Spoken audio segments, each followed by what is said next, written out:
ಮಾನವ ಸಾಮಾಜಿಕ ಜೀವಿ ಅಂದರೆ ಸೋಷಿಯಲ್ ಬೀಯಿಂಗ್. ನಾವೆಲ್ಲರೂ ಸಮಾಜದಲ್ಲಿ ಬಾಳ್ತಿರೋದ್ರಿಂದ ನಮಗೆ ಈ ಒಂದು ಒಳ್ಳೆಯ ಸಂಗಾತಿ ಅಥವಾ ಒಂದು ಒಳ್ಳೆಯ ಸ್ನೇಹದ ಅವಶ್ಯಕತೆ ಇರುತ್ತೆ.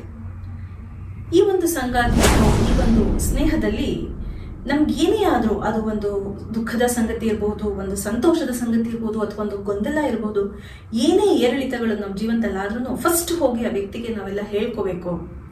ಆ ವ್ಯಕ್ತಿ ನಾವು ಮಾತಾಡೋದನ್ನ ಕೇಳಿಸ್ಕೋಬೇಕು, ನಮಗೆ ಸ್ಪಂದಿಸ್ಬೇಕು. ನಾವು ಕಷ್ಟದ ಪರಿಸ್ಥಿತಿನಲ್ಲಿದ್ದರೆ ನೀನು ಹೆದರ್ಕೋಬೇಡ, ನಾನು ನಿನ್ನ ಜೊತೆ ಇದ್ದೀನಿ ಅನ್ನೋ ಒಂದು ಭರವಸೆನ ಕೊಡಬೇಕು. ನಾವು ದುಃಖದಲ್ಲಿದ್ದರೆ ನಮ್ಮನ್ನ ನಗಿಸ್ಬೇಕು. ನಾವು ಎಷ್ಟೇ ಮಾತಾಡಿದ್ರು ನಾವು ಬೇಸರ ಮಾಡ್ಕೊಳ್ಳದೆ ಅದನ್ನು ಕೇಳಿಸ್ಕೋಬೇಕು. ಅಂಥ ಒಂದು ವ್ಯಕ್ತಿಯ ಅವಶ್ಯಕತೆ ನಮ್ಮ ಪ್ರತಿಯೊಬ್ಬರಿಗೂ ಇದ್ದೇ ಇರುತ್ತೆ. ಇಂಥ ಒಂದು ಸ್ಟ್ರಾಂಗ್ ಕನೆಕ್ಷನ್, ಒಂದು ಹ್ಯೂಮನ್ ಕಾಂಟ್ಯಾಕ್ಟ್ ನಮ್ಮ ಜೀವನದಲ್ಲಿ ಇರಲಿಲ್ಲ ಅಂತಂದರೆ ನಮಗೆ ಒಂಟಿತನ ಕಾಡೋದಕ್ಕೆ ಪ್ರಾರಂಭ ಆಗುತ್ತೆ. ನೋಡಿ, ಮ್ಯಾಸ್ಲೋಸ್ ಹೈರಾರ್ಕಿ ಆಫ್ ಹ್ಯೂಮನ್ ನೀಡ್ಸ್ ಅಂತ ನಾವು ಸೈಕಾಲಜಿನಲ್ಲಿ ಕರಿತೀವಿ. ಈ ಅಬ್ರಹಾಂ ಮ್ಯಾಸ್ಲೋ ಅನ್ನೋರು ನಮ್ಮ ಈ ಮಾನವನ ಅಗತ್ಯಗಳನ್ನು ಒಂದು ಪಿರಮಿಡ್ ಶೇಪಲ್ಲಿ ಎಕ್ಸ್ಪ್ಲೇನ್ ಮಾಡಿದ್ದಾರೆ. ಮೊದಲನೇದಾಗಿ ಫಿಸಿಯೋಲಜಿಕಲ್ ನೀಡ್ಸ್ ಅಂದರೆ ನಮ್ಮ ಆಹಾರ ಇರ್ಬೋದು, ಅಥವಾ ಒಂದು ಆರೋಗ್ಯ ಇರ್ಬೋದು, ಅಥವಾ ನೀರಾಗಿರ್ಬೋದು, ಇದನ್ನ ಪೂರೈಸ್ಕೊಳ್ಳುವಂಥ ಒಂದು ಅವಶ್ಯಕತೆ ನಮಗೆ ಇರುತ್ತೆ. ಇದನ್ನ ಪೂರೈಸ್ಕೊಂಡಾದ್ಮೇಲೆ ನಮ್ಮ ಎರಡನೇ ಹಂತದಲ್ಲಿ ಬರೋ ಅವಶ್ಯಕತೆ ಏನಪ್ಪಾ ಅಂತಂದ್ರೆ ಈ ಒಂದು ಸೇಫ್ಟಿ ಆ್ಯಂಡ್ ಸೆಕ್ಯೂರಿಟಿ, ಅಂದರೆ ನಮ್ಮ ಒಂದು ಭದ್ರತೆಗೆ ಸಂಬಂಧಪಟ್ಟ ಒಂದು ಅವಶ್ಯಕತೆ. ಅದು ನಮ್ಮ ಉದ್ಯೋಗ ಆಗಿರ್ಬೋದು, ಇನ್ಕಮ್ ಆಗಿರ್ಬೋದು, ಅಥವಾ ಮನೆ ಮಠ ಕಟ್ಟಿಸ್ಕೊಳ್ಳುವಂಥರ್ಬೋದು. ಇದು ನಮ್ಮ ಎರಡನೆಯ ಅವಶ್ಯಕತೆ. ಇದನ್ನೂ ಪೂರೈಸ್ಕೊಂಡಾದ್ಮೇಲೆ ನಮಗೆ ಮೂರನೇದು ಬರುವಂಥ ಅವಶ್ಯಕತೆ ಏನಪ್ಪಾ ಅಂತಂದ್ರೆ ಈ ಲವ್, ಫ್ರೆಂಡ್ಶಿಪ್ ಮತ್ತೆ ಬಿಲಾಂಗಿಂಗ್. ಅಂದರೆ ಒಂದು ಫ್ರೆಂಡ್ಶಿಪ್ ಬೇಕು, ಒಂದು ಸಂಗಾತಿ ಬೇಕು, ನಮ್ಮನ್ನ ಅರ್ಥ ಮಾಡ್ಕೊಳ್ಳಬೇಕು, ನಮ್ಮನ್ನ ಪ್ರೀತಿಸೋಬೇಕು ಅನ್ನೋ ಅವಶ್ಯಕತೆ ನಮ್ಮ ಈ ಮೂರನೇ ಹಂತದ ಅಗತ್ಯ ಆಗಿರುತ್ತೆ. ಇನ್ನು ನಾಲ್ಕನೇದು ಏನಪ್ಪಾ ಅಂತಂದ್ರೆ sense of achievement and recognition. ನಾನು ಏನಾದ್ರು ಒಂದು ಅಚೀವ್ ಮಾಡಬೇಕು ಲೈಫಲ್ಲಿ, ಅದನ್ನೆಲ್ಲರೂ ರೆಕಗ್ನೈಸ್ ಮಾಡಬೇಕು ಅನ್ನೋ ಒಂದು ಅವಶ್ಯಕತೆ. ಇನ್ನು ಕೊನೆಯದಾಗಿ ಸೆಲ್ಫ್ ಆಕ್ಚುಲೈಸೇಷನ್, ನಮ್ಮನ್ನೇ ನಾವು ಅವಲೋಕನ ಮಾಡಿಕೊಂಡು ನಮ್ಮನ್ನ ಅರ್ಥ ಮಾಡ್ಕೊಳ್ಳುವಂಥ ಒಂದು ಅವಶ್ಯಕತೆ ಇರುತ್ತೆ. ಸೊ ಹಾಗಾಗಿ ಈ ಒಂದು ಮಾನವನ ಅವಶ್ಯಕತೆಯಲ್ಲಿ ಈ ಮೂರನೇ ಸ್ಥಾನದ ಪಡೆದಿರುವಂಥ ಅವಶ್ಯಕತೆ ಏನಪ್ಪಾ ಅಂತಂದ್ರೆ ಈ ಒಂದು ಪ್ರೀತಿ, ಈ ಒಂದು ಸಂಗಾತಿ, ಈ ಒಂದು ಸ್ನೇಹ ಅನ್ನೋದು. ಇದು ನಮಗೆ ಹುಟ್ಟಿದಾಗಿಂದ ತುಂಬಾ ಸ್ವಾಭಾವಿಕವಾಗಿ ಬಂದಿರುವಂಥದ್ದು. ಇದನ್ನ ನಾವು ಬೇಡ ಅಂತ ನಾವು ಹೇಳಿ ನಿರಾಕರಿಸೋದಕ್ಕೆ ಸಾಧ್ಯ ಆಗೋದಿಲ್ಲ. ಸೊ ಈ ಒಂಟಿತನ ಅನ್ನೋದು ಎರಡು ಥರ ಕಾಡುತ್ತೆ. ಒಂದು, ನಮ್ಮ ಸುತ್ತಮುತ್ತ ಜನಗಳಿರ್ತಾರೆ, ಅನೇಕ ಬಂಧು ಬಳಗ ಎಲ್ಲ ಇರುತ್ತೆ, ಸ್ನೇಹಿತರು ಇರ್ತಾರೆ, ಆಸ್ತಿ ಪಾಸ್ತಿ ಎಲ್ಲವೂ ಇರುತ್ತೆ, ಆದರೂ ಒಂಟಿತನ ಅನುಭವಿಸುವಂಥದ್ದು. ಇನ್ನೊಂದು ವ್ಯಕ್ತಿಗೆ ಆಸ್ತಿ ಪಾಸ್ತಿ ಆರೋಗ್ಯ ಎಲ್ಲ ಇರುತ್ತೆ, ಆದರೆ ಒಂದು ಒಳ್ಳೆ ಫ್ರೆಂಡ್ ಇರೋದಿಲ್ಲ, ಅಥವಾ ಒಳ್ಳೆ ರಿಲೇಟಿವ್ಸ್ಗಳು ಇರೋದಿಲ್ಲ. ಸೊ ಇಬ್ರಿಗೂ ಒಂಟಿತನ ಕಾಡುವಂಥದ್ದು. ಈ ಥರ ಒಂದು ಒಂಟಿತನ ಏನಕ್ಕೆ ಕಾಡುತ್ತೆ ಅಂತಂದ್ರೆ ಇಲ್ಲಿ ಒಂದು ಅರ್ಥಪೂರ್ಣವಾದ ಒಂದು ಸಂಬಂಧದ ಕೊರತೆ ಇರುತ್ತೆ. ಲ್ಯಾಕ್ ಆಫ್ ಮೀನಿಂಗ್ಫುಲ್ ರಿಲೇಶನ್ಶಿಪ್ಸ್ ಅಂತ ನಾವು ಕರಿತೀವಿ. ಈ ಒಂದು ಸಂಬಂಧ, ಒಂದು ಅರ್ಥಪೂರ್ಣವಾಗಿರುವ ಒಂದು ಸಂಬಂಧದ ಕೊರತೆ ಆದಾಗ ಒಂಟಿತನ ಅನ್ನೋದು ಕಾಡುತ್ತೆ. ಹಾಗಾದ್ರೆ ಈ ಒಂಟಿತನಕ್ಕೆ ಕಾರಣ ಏನು ಅಂತಂದ್ರೆ ಹಲವಾರು ಕಾರಣಗಳಿವೆ.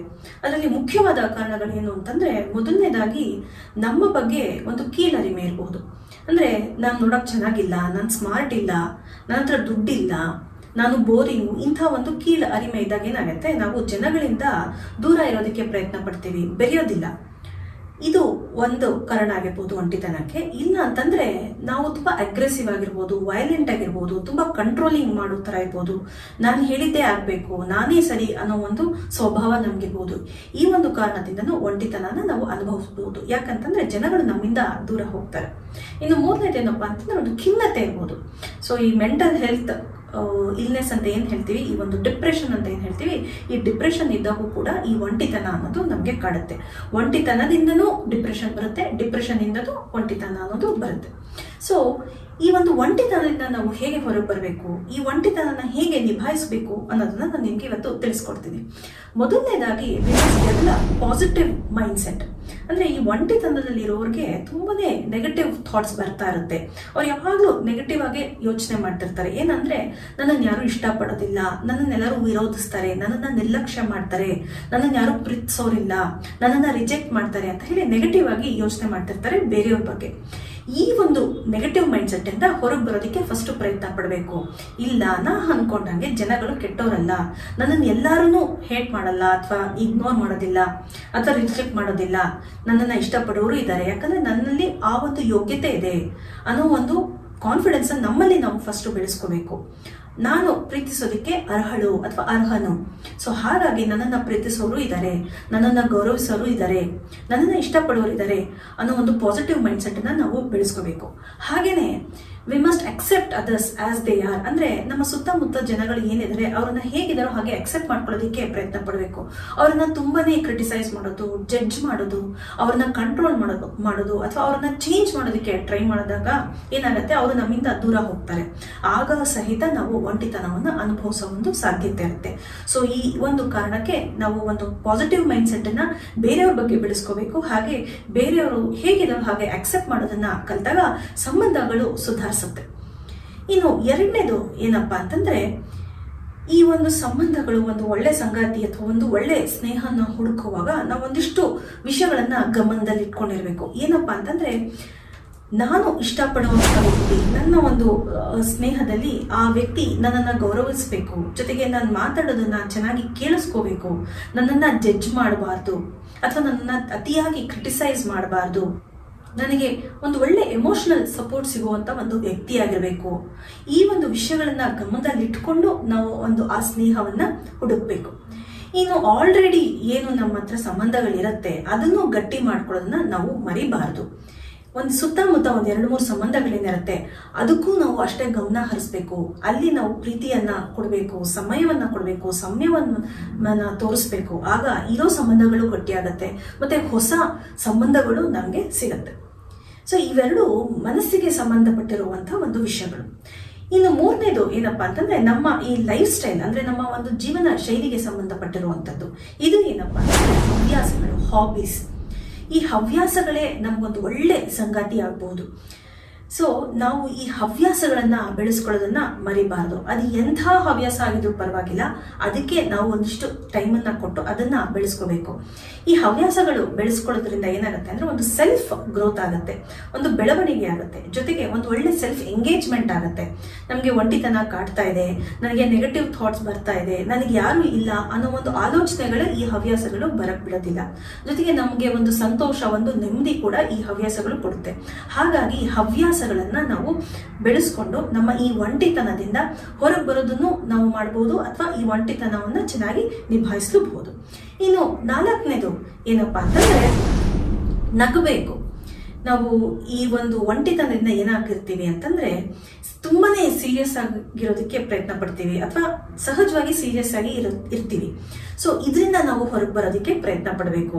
ನಾವು ಒಂದು ಟಿವಿ ನೋಡ್ತೀವ ಅಥವಾ ಒಂದು ಬುಕ್ ನೋಡ್ತೀವ, ಯಾವ್ದಾದ್ರು ಒಂದು ಮೂವಿ ನೋಡ್ತೀವ, ಸೋಷಿಯಲ್ ಮೀಡಿಯಾದಲ್ಲಿ ಏನಾದ್ರು ಒಂದು ಪೋಸ್ಟ್, ರೀಲ್ಸ್ ಏನೇ ನೋಡ್ತೀವ, ಇದನ್ನ ಆದಷ್ಟು ಒಂದು ಪಾಸಿಟಿವ್ ಆಗಿರೋದನ್ನ ನೋಡೋದಕ್ಕೆ ಪ್ರಯತ್ನ ಪಡಬೇಕು. ಮತ್ತೆ ಅದರೊಂದು ಹಾಸ್ಯ ಇರಬೇಕು, ಒಂದು ಕಾಮಿಡಿ ಇರಬೇಕು. ನಾವು ಮಾತಾಡಿದಾಗೂ ಸಹಿತ ಅದರಲ್ಲಿ ಒಂದು ಕಾಮಿಡಿ ಇರಬೇಕು. ಈ ತರ ಒಂದು ದೃಷ್ಟಿಕೋನವನ್ನ ನಾವು ಬೆಳೆಸ್ಕೋಬೇಕು. ಪ್ರತಿಯೊಂದರಲ್ಲೂ ಒಂದು ಹಾಸ್ಯ ಇರೋ ಹಾಗೆ ನಾವು ನೋಡ್ಕೊಂಡಾಗ ಏನಾಗುತ್ತೆ ಅಂತಂದ್ರೆ ಈ ಒಂಟಿತನ ನಿಭಾಯಿಸೋದಕ್ಕೆ ನಮ್ಗೆ ಸುಲಭ ಆಗುತ್ತೆ. ನಮ್ಮಲ್ಲಿ ಬರೋ ಒಂದು ಈ ನೆಗೆಟಿವ್ ಥಾಟ್ಸ್ ನ ನಾವು ಕಡಿಮೆ ಮಾಡ್ಕೋಬಹುದು. ಇನ್ನು ಲಾಸ್ಟ್ ಒನ್ ಏನಪ್ಪಾ ಅಂತಂದ್ರೆ ಮೂವ್. ಅಂದ್ರೆ ನಾವು we must learn to move our body. So ಈ ಒಂಟಿತನದಲ್ಲಿ ಏನಾಗ್ಬಿಡುತ್ತೆ ಅಂದ್ರೆ ನಾವು ತುಂಬಾ ಅಡಿಕ್ಷನ್ಸ್ ಗಳಿಗೆ ಒಳಗಾಗ್ಬಿಡ್ತೀವಿ. ಅದು ಒಂದು ಆಲ್ಕೋಹಾಲ್ ಇರ್ಬೋದು, ಸ್ಮೋಕಿಂಗ್ ಇರ್ಬೋದು, ಸೋಷಿಯಲ್ ಮೀಡಿಯಾ ಅಡಿಕ್ಷನ್ ಇರ್ಬೋದು, ಅಥವಾ ಈ ಸೀರಿಯಲ್ಗಳು ಅಥವಾ OTT ಪ್ಲಾಟ್ಫಾರ್ಮ್ಸ್ ಅಡಿಕ್ಷನ್ಸ್ ಇರ್ಬೋದು. ಬೇಕಾದಷ್ಟು ಅಡಿಕ್ಷನ್ಸ್ ಇದೆ. ಯಾಕಂದ್ರೆ ನನಗೆ ಒಂಟಿತನ, ನನಗೆ ಯಾರು ಇಲ್ಲ, ನನಗೆ ಹೇಳ್ಕೊಳಕ್ ಯಾರು ಇಲ್ಲ, ನನ್ನ ಟೈಮ್ ಸ್ಪೆಂಡ್ ಮಾಡೋದಕ್ಕೆ ನನಗೆ ಯಾರು ಇಲ್ಲ, ನನ್ನ ಮಾತನ್ನು ಕೇಳಿಸ್ಕೊಳ್ಳೋಕ್ಕೂ ನನ್ನ ಹತ್ರ ಯಾರು ಇಲ್ಲ. ಸೊ ನನಗೆ ತುಂಬಾನೇ ಬೇಜಾರಾಗತ್ತೆ. ಈ ಒಂದು ಮನಸ್ಥಿತಿಯಿಂದ ನನಗೊಂದು ಡಿಸ್ಟ್ರಾಕ್ಷನ್ ಬೇಕು ಅಂತ ಏನ್ ಮಾಡ್ತೀವಿ, ಅಡಿಕ್ಷನ್ಗೆ ಒಳಗಾಗ್ಬಿಡ್ತೀವಿ. ಸೊ ಇಂಥ ಒಂದು ಅಡಿಕ್ಷನ್ ಒಳಗಾದಾಗ ಏನಾಗುತ್ತೆ, ಒಂದಕ್ಕೊಂದು ಜಾಸ್ತಿ ಆಗ್ತಾ ಹೋಗುತ್ತೆ. ಸುಮ್ಮನೆ ಕುತ್ಕೊಳ್ಳೋದೇನು ಅಂತ ತಿನ್ನಕ್ ಶುರು ಮಾಡ್ತೀವಿ. ಸೊ ಅಲ್ಲಿ ಜಂಕ್ ಅಡಿಕ್ಷನ್ ಆಗುತ್ತೆ. ಜಂಕ್ ಅಡಿಕ್ಷನ್ ಆದಾಗ ಏನಾಗುತ್ತೆ, ಒಬೆಸಿಟಿ, ಹೆಲ್ತ್ ಪ್ರಾಬ್ಲಮ್ ಸ್ಟಾರ್ಟ್ ಆಗುತ್ತೆ. ಸೊ ಹೀಗೆ ಪ್ರಾಬ್ಲಮ್ ಸ್ಟಾರ್ಟ್ ಆಗ್ತಾ ಹೋಗುತ್ತೆ ಹೊರತು ನಮ್ಮ ಸಮಸ್ಯೆ ಅಂತೂ ಕಡಿಮೆ ಆಗೋದಿಲ್ಲ.